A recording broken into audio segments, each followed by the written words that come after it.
سورۃ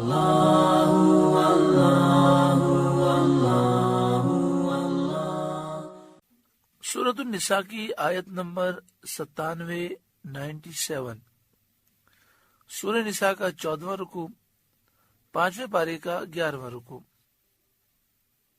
اللہ رب العالمین نے ارشاد فرمایا، ان الذین توفاہم الملائکۃ ظالمی انفسہم،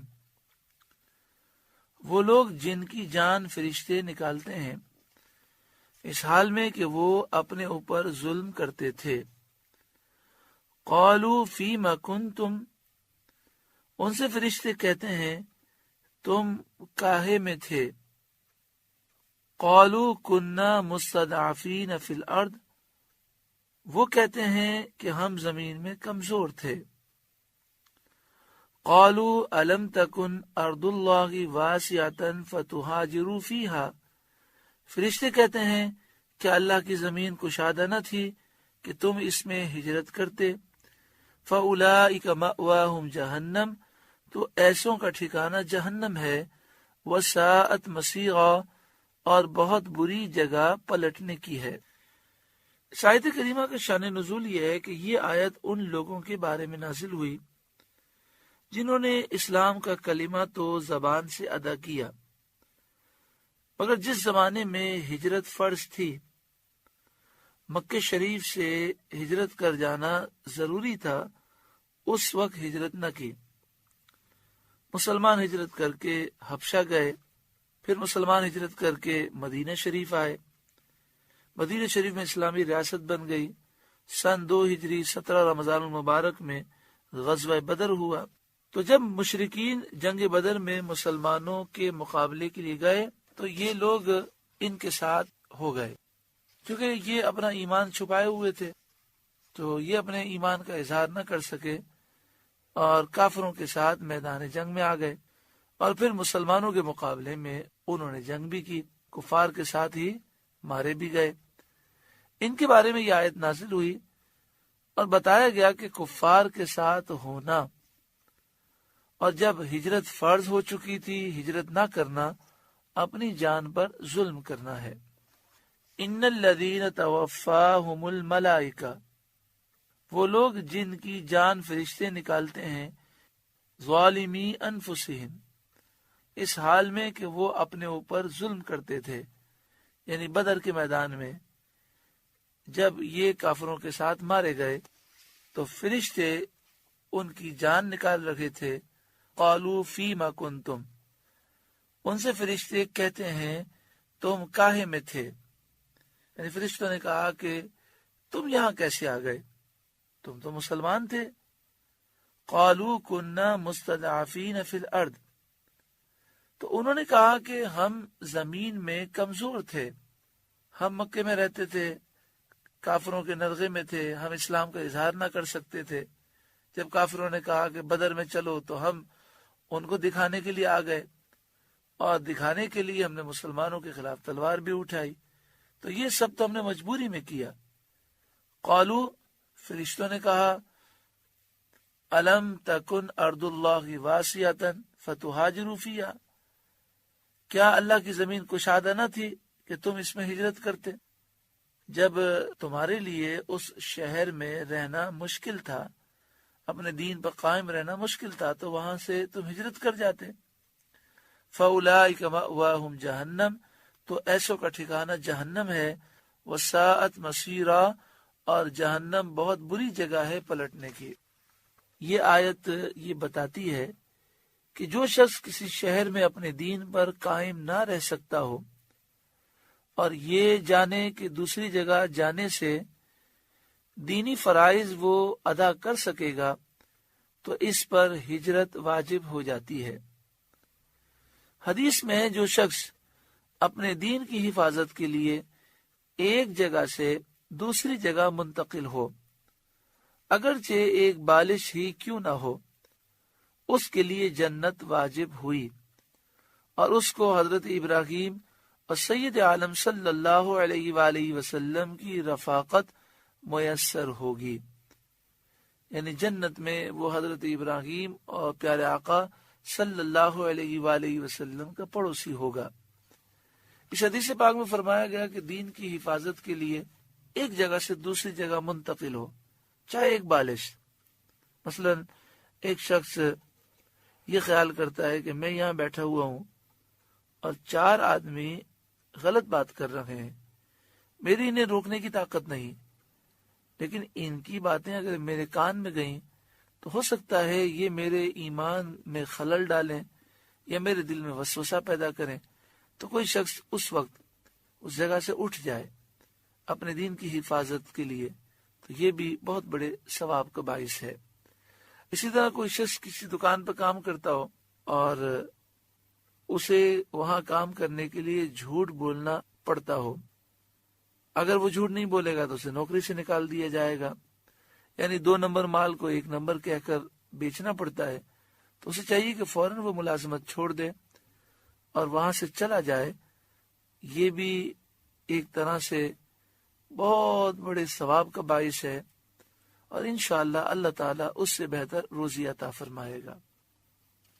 آگے ارشاد فرمایا الا المستضعفین من الرجال والنساء والولدان، مگر وہ جو دبا لیے گئے مرد اور عورتیں اور بچے، یعنی پیچھے یہ بیان کیا گیا کہ جن پر ہجرت فرض تھی اور انہوں نے ہجرت نہیں کی اور وہ اس حال میں مارے گئے، کافروں کی امداد میں وہ لگے ہوئے تھے، تو گناہگار بھی ہوئے اور جہنم ان کا ٹھکانہ ہوا۔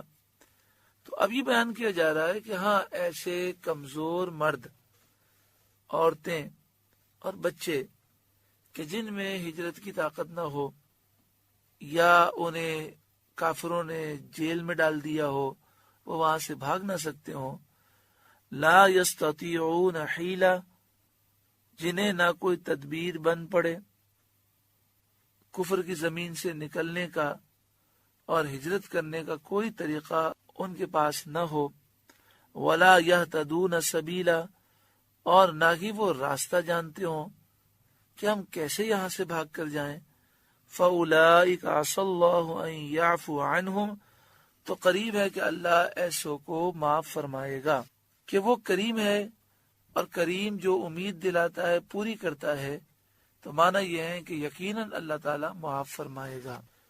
وَكَانَ اللَّهُ عَفُوًّا غَفُورًا، اور اللہ معاف فرمانے والا بخشنے والا ہے۔ وَمَن يُهَاجِرْ فِي سَبِيلِ اللَّهِ، اور جو اللہ کی راہ میں گھر بار چھوڑ کر نکلے گا، یجد فی الارض مراغما کثیرا وسعا، وہ زمین میں بہت جگہ اور گنجائش پائے گا۔ جس نے اللہ کی رضا کے لیے اپنا سب کچھ قربان کر دیا تو زمین میں وہ بہت وسعت اور بڑا اللہ تعالیٰ کا کرم وہ پائے گا۔ لہذا انسان کو، مسلمان کو گھبرانا نہیں چاہیے، حق کی خاطر وہ اپنا گھر بار بھی چھوڑ دے، اپنے رشتہ دار بھی چھوڑ دے، اپنا ملک چھوڑ دے، تو اس میں کوئی حرج نہیں ہے، اللہ تعالیٰ اس کی مدد فرمائے گا۔ جب ہم یہ دیکھتے ہیں کہ لوگوں نے اللہ کی رضا کے لیے قربانی دی اور حرام کام کو چھوڑ دیا، تو ابتدا میں تھوڑی مشکلات آئیں، لیکن اللہ تعالیٰ نے بھی مدد فرمائی۔ ایک شخص نے مجھے خود کہا کہ سود کا لینا دینا تھا، میرا کاروبار میرا یہی تھا، پھر میں نے توبہ کی، توبہ کرنے کے بعد اب میں نے سوچا میں کیا کام کروں، تو میں نے ایک دوست سے قرضہ لیا اور اس سے کچھ معمولی سا پلاسٹک کا سامان لیا اور اس سے میں نے کام شروع کیا۔ شروع میں مشکلات آئیں، لیکن پھر اللہ نے بڑی برکت عطا فرمائی۔ اب میری خود اپنی 2 دکانیں ہیں اور میں پہلے جتنا کماتا تھا اس سے کئی گنا میں زیادہ کماتا ہوں۔ وَمَن يُهَاجِرْ فِي سَبِيلِ اللَّهِ، جو اللہ کی راہ میں گھر بار چھوڑ کر نکلے گا، یجد فی الارض مراغما کثیرا وسعا، وہ زمین میں بہت جگہ اور گنجائش پائے گا۔ وَمَن يَخْرُجْ مِن بَيْتِهِ مُهَاجِرًا إِلَى اللَّهِ وَرَسُولِهِ، اور جو اپنے گھر سے نکلا اللہ اور اس کے رسول کی طرف ہجرت کرتے ہوئے، یعنی اللہ اور اس کے رسول کی طرف ہجرت کرنے کی نیت سے اپنے گھر سے نکلا. ثم یدرک الموت، پھر اسے موت نے آ لیا اور وہاں پہنچنے سے پہلے اسے موت آ گئی. فقد وقع اجرہ علی اللہ، تو اس کا ثواب اللہ کے ذمے پر ہو گیا. وکان اللہ غفور الرحیم، اور اللہ بخشنے والا مہربان ہے. شان نزول اس کا یہ ہے کہ جب یہ آیت کریمہ نازل ہوئی کہ جن پر ہجرت فرض تھی اور انہوں نے ہجرت نہ کی اور وہ ہلاک ہوئے، تو ان کے لیے فرمایا گیا کہ ان کا ٹھکانہ جہنم ہے. اور جو مرد، عورتیں اور بچے کمزور ہیں، ہجرت نہیں کر سکتے، انہیں یہ فرمایا گیا کہ اللہ تعالیٰ انہیں معاف کر دے گا.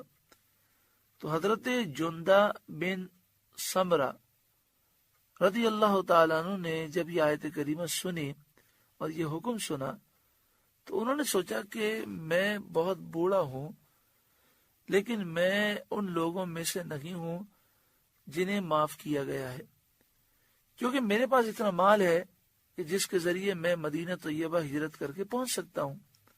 خود نہیں چل سکتا تو چارپائی پہ لیٹ جاتا ہوں، اور ملازمین کو اجرت پر میں رکھ لیتا ہوں، اور یہ ملازمین مجھے کندھا دے کر مکہ شریف سے مدینہ شریف لے جائیں گے. تو انہوں نے کہا اللہ کی قسم مکہ مکرمہ میں اب ایک رات میں نہ ٹھہروں گا، مجھے لے چلو. لوگوں سے کہا، چنانچہ ان کو چارپائی پر لے کر چلے. مقام تنعیم میں آ کر ان کا انتقال ہو گیا. مقام تنعیم جہاں آج کل مسجد عائشہ ہے. مکہ شریف میں جو لوگ جاتے ہیں اور جو لوگ پہلے گئے ہیں وہ جانتے ہیں کہ مکہ شریف سے اگر عمرہ ادا کرنا ہو تو عام طور پہ لوگ یہ کرتے ہیں کہ حرم شریف سے مسجد عائشہ جاتے ہیں اور وہاں سے عمرے کی نیت کر کے آتے ہیں اور پھر عمرہ ادا کرتے ہیں. تو جہاں مسجد عائشہ ہے اسے مقام تنعیم کہتے ہیں. تو یہ مکے سے باہر نکلے اور یہاں پہنچے اور ان کا انتقال ہو گیا. اب ان کا آخری وقت جب آیا انتقال سے پہلے تو اس مقام پر انہوں نے جب دیکھا کہ اب میرا انتقال ہونے لگا ہے تو انہوں نے اپنا سیدھا ہاتھ الٹے ہاتھ پر رکھا اور کہا، یا رب، یہ تیرا اور تیرے رسول کا میں اس پر بیعت کرتا ہوں جس پر تیرے رسول صلی اللہ علیہ وسلم نے بیعت کی. یہ خبر پا کر صحابہ کرام رضی اللہ تعالی عنہم نے فرمایا، کاش وہ مدینے پہنچتے تو ان کا اجر کتنا بڑا ہوتا. اور مشرک ہنسے اور کہنے لگے کہ جس مقصد کے لیے، جس مطلب کے لیے نکلے تھے وہ نہ ملا. اس پر یہ آیت کریمہ نازل ہوئی کہ جو اپنے گھر سے نکلے اللہ اور اس کے رسول کی طرف ہجرت کرنے کے لیے، پھر موت آ جائے، فقد وقع اجرہ علی اللہ، تو اس کا ثواب اللہ کے ذمے پر ہو گیا. اس کا ثواب اللہ کے ذمے پر ہو گیا اللہ کے وعدے اور اس کے فضل و کرم کی وجہ سے، کیونکہ اللہ تعالیٰ پر کوئی چیز واجب نہیں ہے. کوئی چیز اس پر واجب ہو بطریق استحقاق، اس کی شان اس سے عالی ہے. اسے معلوم ہوا کہ جو کوئی نیکی کا ارادہ کرے اور اس کو پورا کرنے سے عاجز ہو جائے، پورا نہ کر سکے، تو اسے اس نیکی کا ثواب مل جاتا ہے. علم کی طلب میں، جہاد میں، حج میں، زیارت میں، عبادت میں اور زہد و قناعت میں اور رزق حلال کی طلب میں وطن کو چھوڑنا اللہ اور اس کے رسول کی طرف ہجرت ہے. اس راہ میں مر جانے والا اجر پائے گا. وَكَانَ اللَّهُ غَفُورًا رَحِيمًا، اور اللہ بخشنے والا مہربان ہے. سورہ نساء کا 14واں رکوع مکمل ہوا.